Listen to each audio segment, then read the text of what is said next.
ഇവിടെ വെള്ളാപ്പള്ളി നടേശൻ വർഗീയവാദിയാണോ എന്ന് സതീശൻ്റെ തൊട്ട് മുൻപ് പ്രതിപക്ഷ നേതാവായ സാക്ഷാൽ രമേശ് ചെന്നിത്തലയോട് ഒരു മാധ്യമപ്രവർത്തകൻ ചോദ്യം ചോദിക്കുന്നത് നമ്മൾ കേട്ടു. കാറിൽ കയറ്റുമോ എന്ന് ചോദിച്ചു. ഇനി സതീശൻ ആരോടാണ് ഈ സ്റ്റേജിൽ മറുപടി പറഞ്ഞത്? ചെന്നിത്തലയോടാണോ? അതും ഒരു സംശയമുള്ള കാര്യമാണ്. കാരണം ചെന്നിത്തലക്ക് സതീശൻ്റെ നിലപാടില്ല. RSSനെ പോലെ വെള്ളാപ്പള്ളി നടേശനെ കാണാൻ പറ്റുമോ? മറുനാടനെ വീട്ടിൽ വിളിച്ചിരുത്തി സൽക്കരിച്ച ആളുടെ പേരെന്താണ്? സതീശൻ എന്നാണ്, VD സതീശൻ എന്നാണ്. ഈ മറുനാടൻ എത്രത്തോളം ഈ കേരളത്തിലെ മുസ്ലിം വിഭാഗത്തെ പ്രകോപിപ്പിച്ചുകൊണ്ട് അവർക്ക് പ്രയാസമുണ്ടാകുന്ന രീതിയിൽ സ്റ്റേറ്റ്മെൻറ്റുകൾ ഇറക്കിയിട്ടുണ്ട് അദ്ദേഹത്തിൻ്റെ യൂട്യൂബ് ചാനലിലൂടെ. നമ്മൾ മറന്നുപോയോ? എന്തേ മറുനാടനില്ലാത്ത ഒരു മറുനാടനോടില്ലാത്ത ഒരു പ്രയാസം വെള്ളാപ്പള്ളിയോടുണ്ടാകുന്നത്? വെള്ളാപ്പള്ളി നടേശൻ പറയുന്ന സ്റ്റേറ്റ്മെൻറ്റിനോട് ഞങ്ങൾ പ്രതികരിക്കേണ്ടിടത്തൊക്കെ ഞങ്ങൾ പ്രതികരിച്ചിട്ടുണ്ട്. നിങ്ങൾ പരിശോധിച്ചോ? ഞങ്ങൾ അതിനെ തെറ്റാണെങ്കിൽ തെറ്റാണ് എന്ന് പറഞ്ഞിട്ടുണ്ട്. എന്നാൽ ഇതേ വെള്ളാപ്പള്ളി നടേശൻ്റെ സ്റ്റേജിൽ M. ലിജു ഇരുന്നിട്ടില്ലേ? IB ഈഡൻ ഇരുന്നിട്ടില്ലേ? അവരൊക്കെ പൊന്നാട അണിയിച്ചിട്ടില്ലേ? ചേർത്ത് നിർത്തിയിട്ടില്ലേ? ചെന്നിത്തലയുടെ സ്റ്റേറ്റ്മെൻറ്റ് നമ്മൾ കേട്ടിട്ടില്ലേ? എന്താ ഇവർ ആ രീതിയിൽ അതിനെ പറയാത്തത്? ഞങ്ങൾക്ക് ഈ കേരളത്തിൽ അങ്ങനെ ഏതെങ്കിലും ഒരു പ്രത്യേക വിഭാഗത്തോട് മമത കാണിച്ച് എന്തെങ്കിലും നേട്ടമുണ്ടാകണം എന്നില്ല. ഞങ്ങൾ ശക്തമായ നിലപാട് വർഗീയതയോട് സ്വീകരിക്കുന്നവരാണ്. വർഗീയമായി ഈ നാടിനെ വിഭജിക്കരുത് എന്ന ശക്തമായ നിലപാട് സ്വീകരിക്കുന്നവരാണ് ഞങ്ങൾ.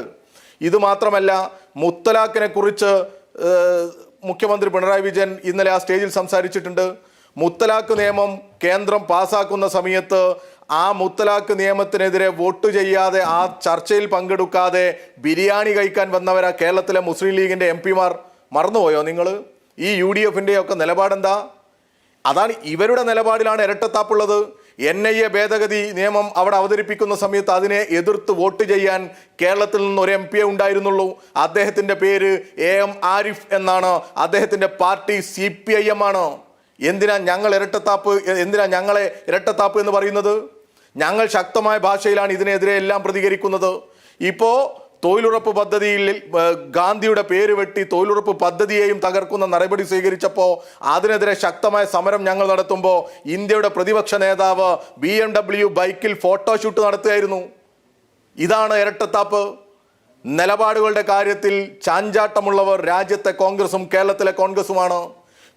ഗോൾവാൾക്കറുടെ ചിത്രത്തിന് മുമ്പിൽ കുമ്പിട്ട് നിന്ന് ദീപം തെളിയിക്കുന്നവന്റെ പേര് സാക്ഷാൽ VD സതീശൻ എന്നാണ്. ദൗർഭാഗ്യവശാൽ അദ്ദേഹമാണ് ഇന്ന് കേരളത്തിന്റെ പ്രതിപക്ഷ നേതാവ്. ആർക്കാണ് ഇരട്ടത്താപ്പ്? പറയേണ്ടത് കോൺഗ്രസ് അല്ലേ? ഞങ്ങൾക്കാണോ ഇരട്ടത്താപ്പ്?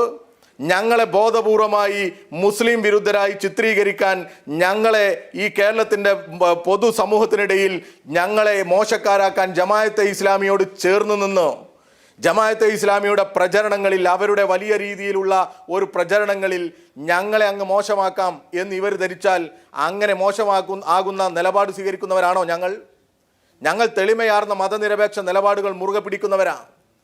അങ്ങനെ ഈ ജമാഅത്തെ ഇസ്ലാമിയുടെയും മുസ്ലിം ലീഗിൻ്റെയും ഈ പറയുന്ന VD സതീശൻ്റെയും ഒന്നും പ്രചരണങ്ങൾക്ക് മുമ്പിൽ പതറിപ്പോകുന്നവരല്ല ഞങ്ങളുടെ നിലപാടുകൾക്ക് കൃത്യതയുണ്ടോ? ഞങ്ങൾ രാഷ്ട്രീയമായി മതനിരപേക്ഷതയോടൊപ്പം നിൽക്കുന്നവരാ. 4 വോട്ടിന് വേണ്ടി നിലപാടുകളിൽ വെള്ളം ചേർത്ത് എന്തും പറയാം എന്ന തരത്തിലേക്ക് പോകുന്നത് നമ്മുടെ നാട്ടിലെ കോൺഗ്രസ് ആണ്. അതിന് നേതൃത്വം കൊടുക്കുന്ന ആൾ VD സതീശനാണ്.